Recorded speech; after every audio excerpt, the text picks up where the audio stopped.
amigos? Bienvenidos a una emisión más de Protocolo Ciencia. Les saluda con muchísimo gusto Yadira Castellán Rodríguez y les invito a que se queden con nosotros el día de hoy porque tendremos un tema muy interesante, un tema que atañe a la sociedad en general, el cambio climático. Para ello tenemos a dos invitados, a dos expertos en el tema que me complace saludar en este momento, a Pompilio Numa Pavón y a Gerardo Sánchez Rojas, ambos investigadores del área académica de biología de la Universidad Autónoma del Estado de Hidalgo. Para comenzar con este tema debemos saber qué es específicamente, doctor Numa, el cambio climático y desde cuándo está presente en nuestro entorno. Muy bien, pues muchas gracias, Yadira, por la invitación. Muy agradecido con estar presente aquí para platicar de un tema sumamente importante que es el cambio climático. Y efectivamente es un fenómeno que está ya presente con nosotros y que lo estamos resintiendo cada vez más fuerte. Y bueno, esto es un fenómeno provocado principalmente por las actividades humanas que han sido, digamos, generadoras de emisiones de gases de efecto invernadero que han incrementado la temperatura a nivel global. Y podemos decir que este cambio ha iniciado desde propiamente la revolución industrial hasta la fecha, donde poco a poco se ha ido incrementando la cantidad y la concentración de los gases de efecto invernadero, y dado que es un fenómeno acumulativo, pues cada vez es más fuerte el efecto. De acuerdo a lo comentado por el doctor Numa, estamos de acuerdo que el cambio climático ha transformado la flora y la fauna. De esta forma, ¿cómo afecta este cambio a la biodiversidad?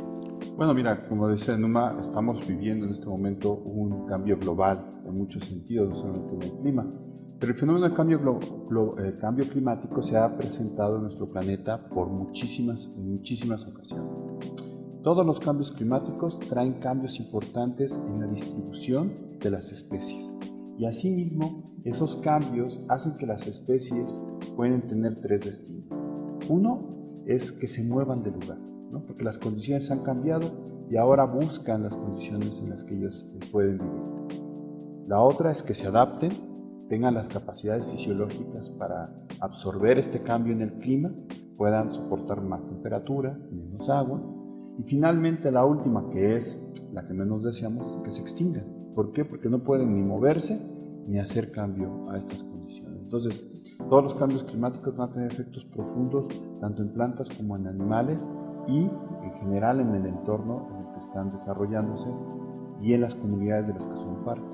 Claro, entonces eso es en flora y fauna. A los humanos, ¿cómo nos afecta este cambio climático? Bueno, en la actualidad estamos viendo muchísimos cambios. Por un lado, estamos viendo que lugares donde no había enfermedades, tales como el dengue, ¿no?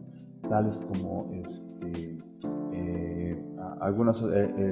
virus del Nido, ¿no? Que eran enfermedades típicamente tropicales, ahora están las condiciones presentes en latitudes más al norte, donde antes no hacía tanto calor, ahora lo está haciendo, y entonces están empezando a presentar muchas enfermedades que en muchas localidades no estaba la gente acostumbrada a tener.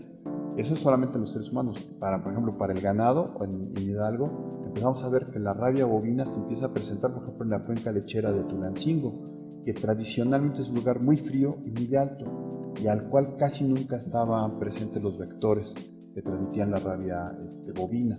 Hoy ya están presentes. Entonces, es un efecto que vamos a ir viendo en más y más casos, en donde para los seres humanos tiene efectos directos en el corto y mediano plazo. Toca un tema importante en Hidalgo.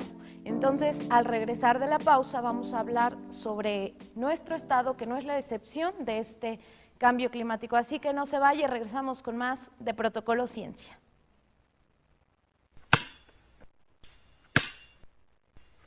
Experimenta la ciencia de lo cotidiano. Garza Ciencia. Síguenos por Facebook y Twitter. Fusión IQ. Materia gris. La ciencia desde otra perspectiva. Síguenos por Facebook y Twitter. Garza Ciencia. Análisis y explicación. Temas de tu interés. Garza Ciencia. Síguenos por Facebook y Twitter. Protocolo Ciencia. Enlazados con la ciencia. Garza Ciencia. Síguenos por Facebook y Twitter. Red Universitaria de Divulgación Científica. Qué bueno que continúa con nosotros. Antes de ir al corte hablábamos de que nuestro estado también ha sufrido este tipo de consecuencias por el cambio climático. ¿Cómo nos puede explicar qué está viviendo el estado de Hidalgo y cuáles son las consecuencias precisamente de este cambio aquí?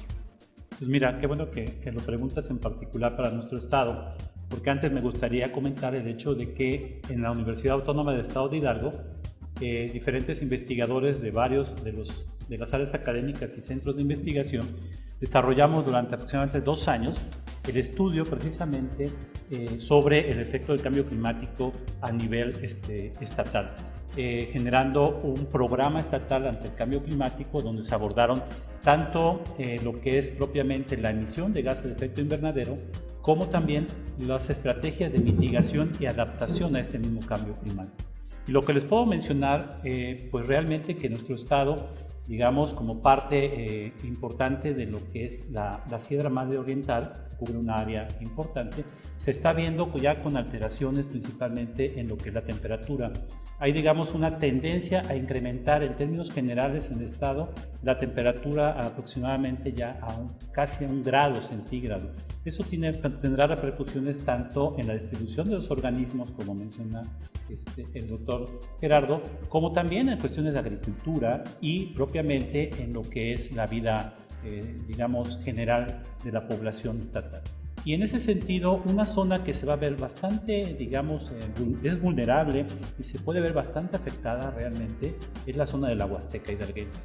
Porque el cambio climático, digamos, aunque en términos generales puede tener en aspectos de temperatura y precipitación, digamos, similares con alteraciones para toda el área del estado de Hidalgo, en las zonas donde hay mayor vulnerabilidad por pobreza, por deterioro ambiental, este efecto va a ser mucho mayor. Entonces, nosotros concluimos en este trabajo que hay que generar acciones de adaptación que tienen que ver con las cuestiones tanto económicas como sociales y ambientales en todo el estado, pero en particular en las zonas más vulnerables como lo que es la parte de la Huasteca hidalguense. Estamos hablando que estos cambios no serían a largo plazo. ¿Ya se ven, ya se sufren? Sí, cada vez estamos, digamos, en la población en general conscientes de estas alteraciones. Por ejemplo, este año es un año bastante curioso, por llamarlo así, donde tenemos todavía para el mes de agosto frentes fríos del año, de la temporada. Está entrando el frente frío número 60. Todavía tuvimos precipitaciones muy abundantes, digamos, al inicio de la época de lluvias en mayo-junio, que se salen un poco de la norma, y esperamos que haya un efecto también por el Niño, que es otro fenómeno, es un fenómeno oceano-atmosférico que está ocurriendo actualmente y que podría generar tanto sequías fuertes para unas zonas de la República, como también precipitaciones extremas, que algunos expertos también consideran que podría repetirse otro evento del grado que tuvimos en el 98 y 99. Recordará los oyentes que durante ese año tuvimos inundaciones muy fuertes, principalmente aquí en Hidalgo, en la zona de Mexitlán, Tulancingo y otras zonas aledañas. Entonces, sí es un fenómeno que está ocurriendo más acelerado de lo que uno esperaba. Ligado a esto, ¿hay alguna manera de subsanar el daño que nosotros mismos hemos provocado? ¿Qué tipo de labores podríamos implementar para remediar un poco esta situación? Bueno, mira, el gran problema del cambio climático es que es un fenómeno global que requiere una respuesta global. Sin embargo, sí hay medidas de mitigación que podemos hacer de manera local. Muchas de ellas tienen que ver con diferentes aspectos. Por un lado, tenemos que empezar campañas muy importantes para recuperar la masa forestal que hemos ido perdiendo y que nos va a permitir a largo plazo tener y mejorar los servicios ecosistémicos que los sistemas naturales del estado de Hidalgo te dan, ¿no? Como cosecha de agua, como retención de suelo, ¿no?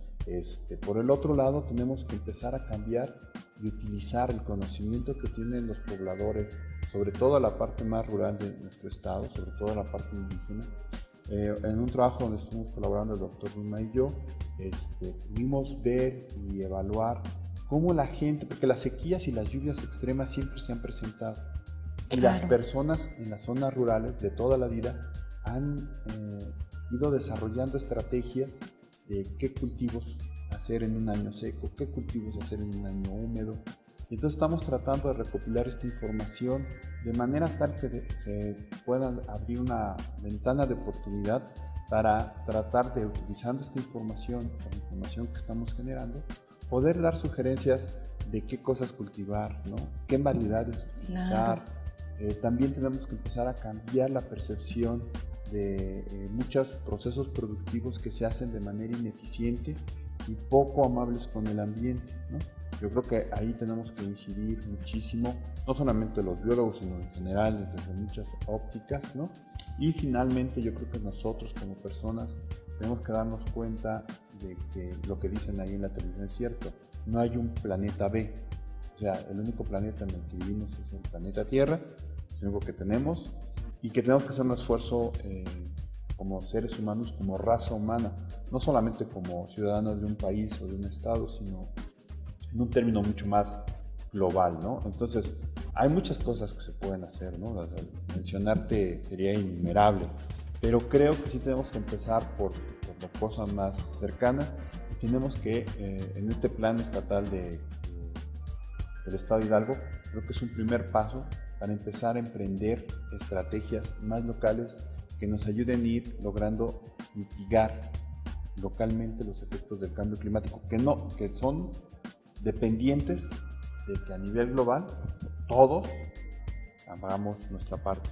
Si no, no importa si nosotros en Hidalgo nos portamos bien, no emitimos gases de efecto invernadero, tenemos planes de mitigación. Si China, si la India, si Estados Unidos siguen emitiendo gases de efecto invernadero a la tasa en la que están haciendo, lo que hagamos el resto del mundo no va a tener un significado importante. Por supuesto, a manera de conclusión, complementar el comentario del doctor.